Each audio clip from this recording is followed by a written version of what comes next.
Estudo 18. Perda de pessoas amadas, mortes prematuras. O Evangelho segundo o Espiritismo, capítulo 5, item 21. O objetivo desse estudo é esclarecer sobre o porquê das mortes prematuras e como devemos agir diante delas. Essa mensagem foi ditada pelo Espírito Sanson, antigo membro da Sociedade Espírita de Paris, no ano de 1863. Quando a morte vem ceifar nas vossas famílias, levando sem moderação as pessoas jovens ao invés das velhas, dizeis frequentemente: Deus não é justo, uma vez que sacrifica esse que é forte e pleno de futuro, para conservar aqueles que viveram longos anos plenos de decepções. Uma vez que leva aqueles que são úteis e deixa aqueles que não servem mais para nada. Uma vez que parte o coração de uma mãe, privando-a da inocente criatura que fazia toda a sua alegria. Humanos, é nisto que tendes necessidade de vos elevar acima do terra-terra da vida, para compreenderdes que o bem, frequentemente, está onde credes ver o mal. A sábia providência aí onde credes ver a cega fatalidade do destino. Por que medir a justiça divina pelo valor da vossa? Podeis pensar que o Senhor dos mundos queira, por um simples capricho, vos infligir penas cruéis? Nada se faz sem um objetivo inteligente, e qualquer que seja ao que se chegue, cada coisa tem sua razão de ser.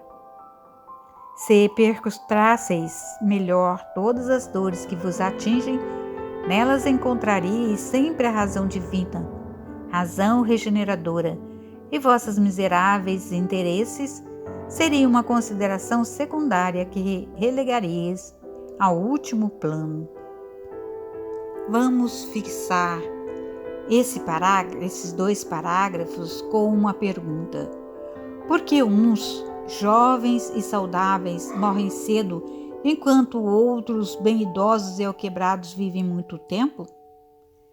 Porque cada desencarnação tem consequências instrutivas para o desencarnante e para o que lhe estão vinculados. A reencarnação para cada pessoa tem um prazo estipulado por Deus que devemos acatar com respeito e humildade. Continuemos a leitura. Crede-me, a morte é preferível para a encarnação de 20 anos a esses desregramentos vergonhosos que desolam as famílias honradas, partem o coração de uma mãe e fazem, antes do tempo, branquear os cabelos dos pais. A morte prematura, frequentemente, é um grande benefício que Deus concede àquele que se vai e que se encontra, assim, preservado das misérias da vida ou das seduções que teriam podido arrastá-lo à sua perdição. Aquele que morre na flor da idade não é vítima da fatalidade, mas Deus julga que lhe é útil não permanecer por mais tempo na terra. É uma horrível infelicidade, dizeis, que uma vida tão plena de esperanças seja tão cedo cortada. De quais esperanças quereis falar? Das da terra, onde aquele que dela se vai teria podido brilhar, construir caminho e sua fortuna? Sempre essa visão estreita que não pode se elevar acima da matéria. Sabeis qual seria a sorte dessa vida tão plena de esperanças, segundo vós? Quem vos diz que ela não poderia ser cheia de amarguras? Contais, pois, por nada as esperanças da vida futura, já que preferis as da vida efêmera que arrastais sobre a terra? Pensai, pois, que vale mais ter uma posição entre os homens que entre os espíritos bem-aventurados? Vamos refletir sobre esse terceiro e quarto parágrafos.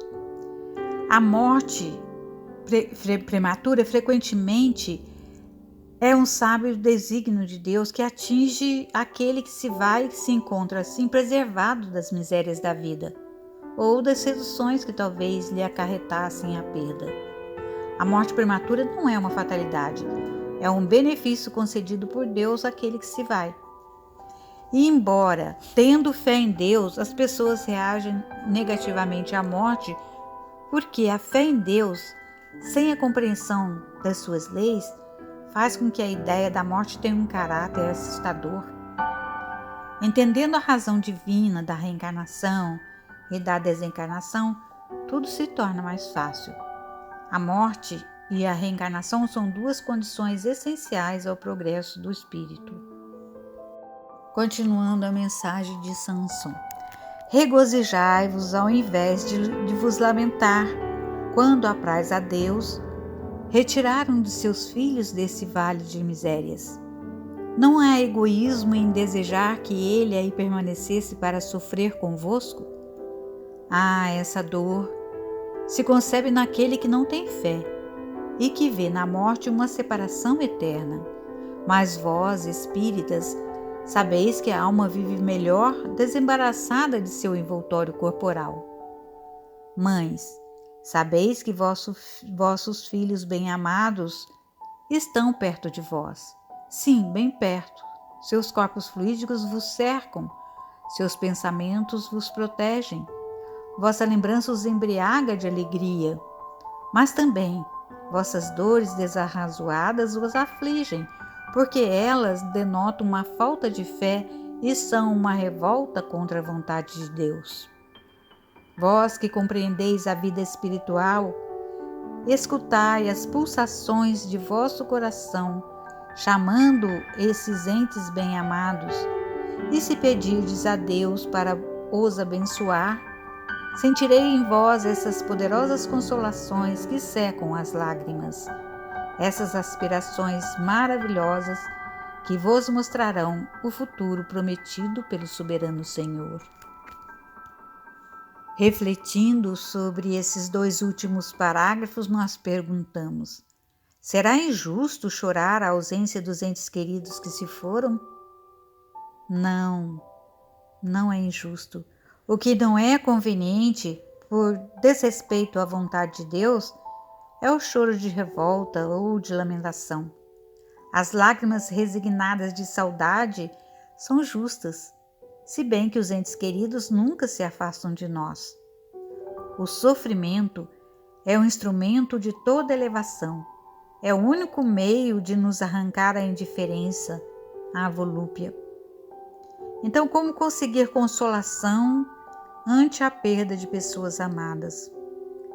Tendo fé em Deus e compreendendo suas leis, saberemos então que essa separação não é eterna. Semeia na dor e nas lágrimas o grão que reverdecerá em tuas próximas vidas. Chegamos então à conclusão de que a morte prematura é um desígnio divino e o Evangelho de Jesus é o caminho onde encontramos a preparação e o fortalecimento para suportá-la. O berço e o túmulo são portas de entrada e saída da escola da vida física, na caminhada evolutiva rumo à felicidade definitiva do espírito imortal. Muita paz a todos nós.